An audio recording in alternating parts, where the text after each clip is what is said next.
This is NDTV, and you're watching NDTV 24/7.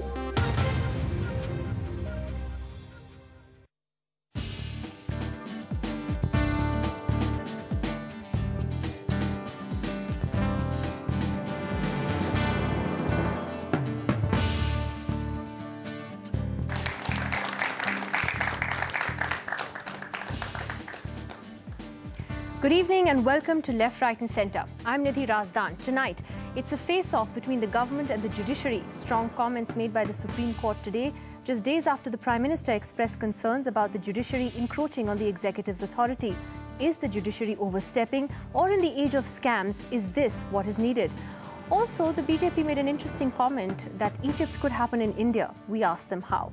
Joining me on the show tonight, Justice R.S. Sodhi. We're happy to have him with us, the former judge of the Delhi High Court, well known for 2 landmark verdicts in the Jessica Lal and Priyadarshini Mattu cases. Mr. Ashok Desai, India's former Attorney General. Dr. Abhishek Singhvi, the national spokesperson of the Congress Party. Nirmala Sitharaman, the spokesperson of the BJP. And Mr. Dilip Pargaonkar, always happy to have you, the consulting editor of the Times of India.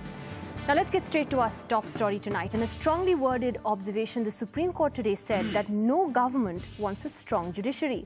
The court said, look at the allotment made to the judiciary in the budget, which is less than 1%.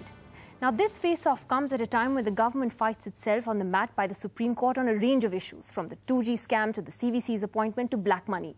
In fact, the Prime Minister had some words of advice for the judiciary earlier this week, not to undermine other branches of government. Dr. Singh had said in Hyderabad that while the power of judicial review must be used to enforce accountability, it must never be used to erode the legitimate growth assigned to other branches of the government. Judges of the Supreme Court, in fact, have made a series of scathing comments as well recently, whether it was to express shock at Vilas Rao Deshmukh's cabinet position or their comments on international treaties in the black money trail. That brings us to our first question tonight. Is the judiciary overreaching itself? That is our big question. And I'd like to begin with Abhishek Singhvi, and I wanted to actually quote an interesting lecture that you gave a few years ago in 2007, where you're quoted as saying that from the monkey to the dog menace, from corruption to cleaning up cities, India has all varieties of judicial activism on offer. And you said that judicial activism, like public interest litigations, is an unruly horse. Do you still stand by that? You still think that? Well, fortunately, it's not one of the things I want to disown.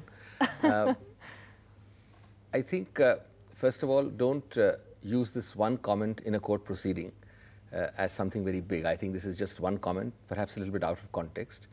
I think these comments are made by everybody all the time. You're talking about today's comment? Yes, the comment you started with.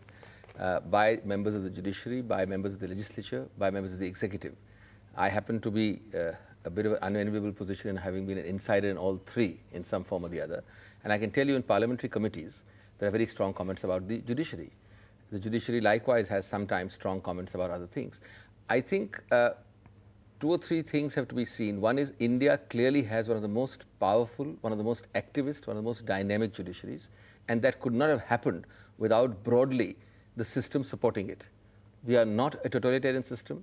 We are a system which might crib from the executive side or the legislative side, but we ultimately look up to our judiciary. So I think these comments and the so-called activism is in the context of a very permissive society as far as judicial activism is concerned.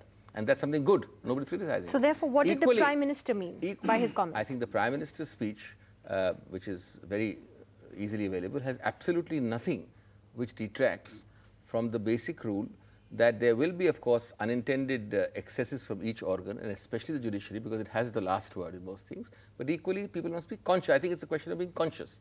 Because the judiciary, since by definition it has the last word in most matters, can sometimes unknowingly and without quite intending to do so, overstep the limits. And it does happen.